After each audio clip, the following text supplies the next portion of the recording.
Magandang araw mga ka-TH, Luzon, Visayas at Mindanao. So nandito ako ngayon sa aking hukay. Pero bago ako maghukay mga ka-TH ay puntahan ko muna yung east direction. Tulad ng sinabi ko sa previous videos ko na mayroong heart na maliit doon sa puno ng niyog. At ito ay nakaharap sa isang parang eagle's head. So ito ang direksyon niya mga ka-TH. So itong hinukay ko mga TH ay nasa south ito mga ka-TH. Nasa south ito. Hinukay ko. So ang east ay patungo doon. So puntahan natin doon mga ka-TH. Kasi nung nag-explore pa ako dito mga ka-TH ay mayroon ako nakita doon. So tara na mga ka-TH, puntahan natin yung east.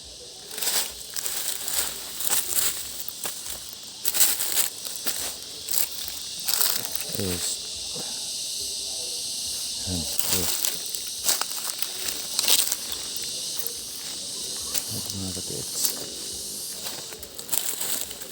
Kaya makita natin kung ano meron doon.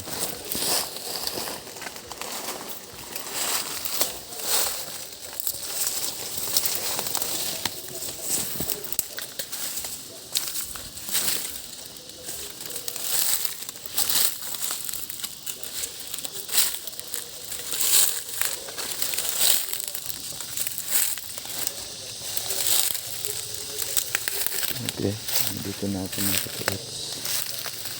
So, yung sinabi ko na heart mga ka-TH ay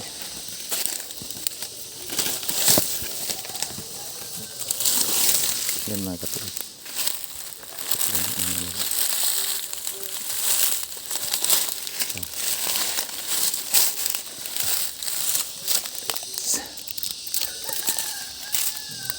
Ang sinabi kong heart mga ka-TH. At ito ay nakaharap patungo dito mga ka-TH. Ito mga ka-TH. So tingnan natin kung ano ang nasa harapan niya. So ang harapan niya mga ka-TH ay ito.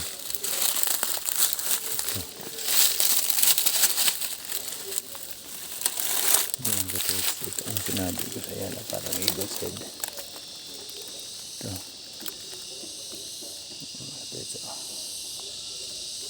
At ito ay nakatoro dito. So nung hindi pa ako nag-umpisa doon, ito ay tinisdig ko noon kasi nakita ko nga yung sign na yun.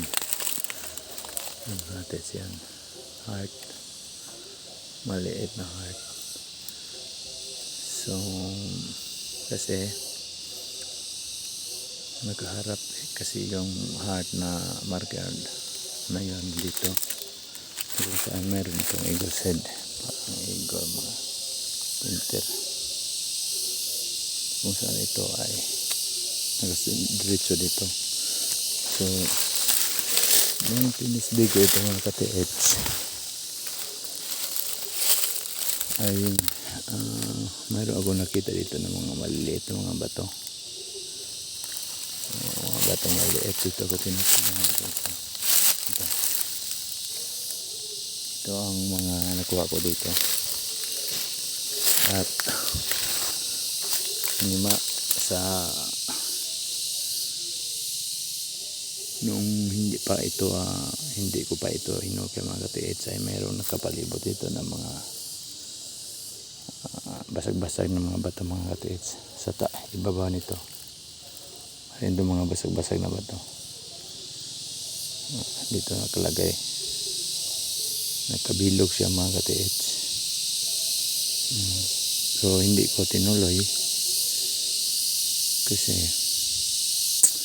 gusto ko talagang unahin ko yun yung hukay ko ngayon. So pag atin itong impasan mga ka-TH,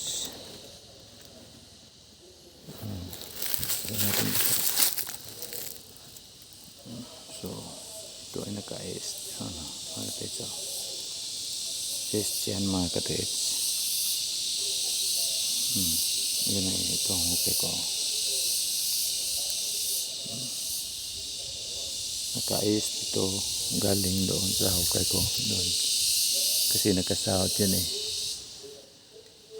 So talagang para sa akin mayroon din dito mga katiits. So kung marami lang talaga akong mga tauhan na pwede ko itong pagsabayin, pero ayaw ko kasi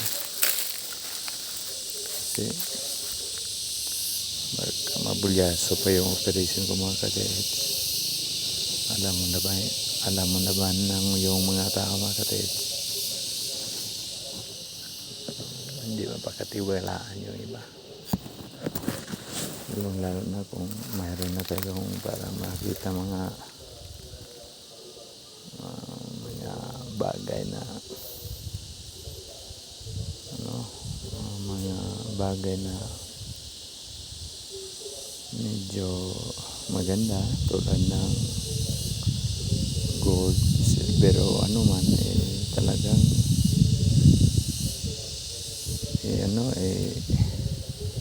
sabi yan sa labas.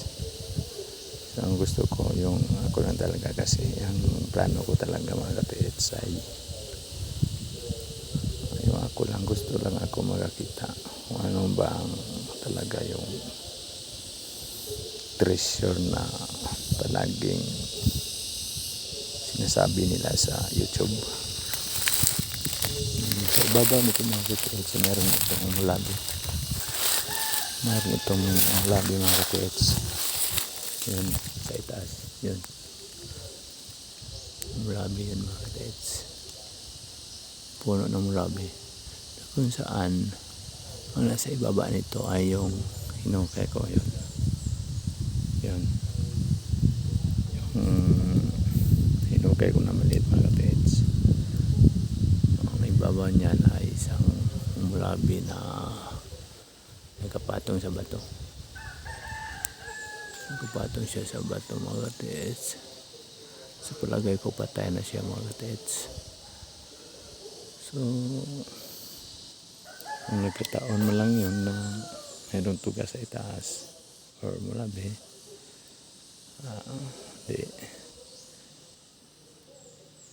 Ginawang hindi siguro nagkataon, hindi ginawa yan na marker, kasi naka-ace ito eh.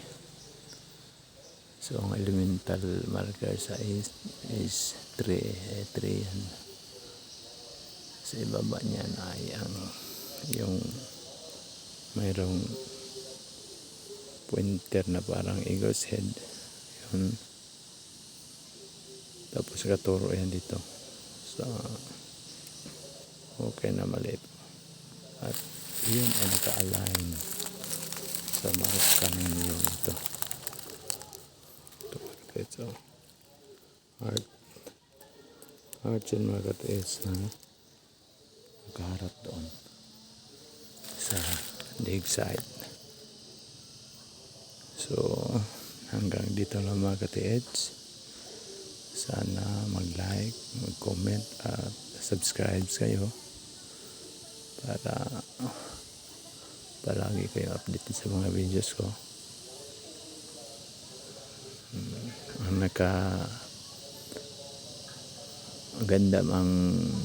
maganda pa dito mga katiits ay ito ay sakop ng lupa ng tiyuhin ko.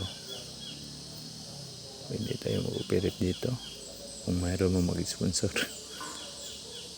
So marami talaga dito sa amin mga katiits. Kung gusto nyo mapanood yung mga nasiskubihan ko ng mga markers dito, pinutin nyo lang yung profile ko, tapos mga videos ko para makita nyo yung mga na-discovery ko na mga markers dito sa aming lugar. So hanggang dito na mga katiits. Huwag natin kalimutan ng tunay na kayamanan ay ang ating kalusugan. Salamat po.